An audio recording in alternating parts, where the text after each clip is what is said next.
চাচা আসসালামু আলাইকুম। আজকে গরু আনছেন কয়টা? পাঁচটা।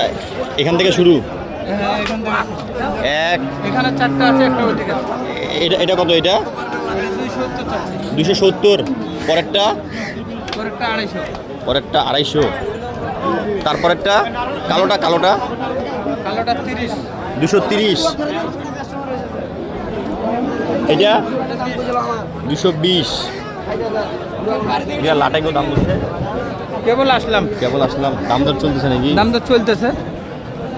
দাম দর চলতেছে। কালোটা কত বিক্রি করবেন? কালোটা দেখা যাক কত হয়। এখানকার মধ্যে সব থেকে মানে গরুর মধ্যে সব থেকে কালোটা বেশি সুন্দর। আপনার নাম্বারটা বলেন। 01733 66 7094। 7094। আপনার নাম? নূর ইসলাম। নুরুল ইসলাম। কেউ যদি নিতে চান এনার সাথে এখনই যোগাযোগ করতে পারেন। হ্যাঁ। আসসালামু আলাইকুম।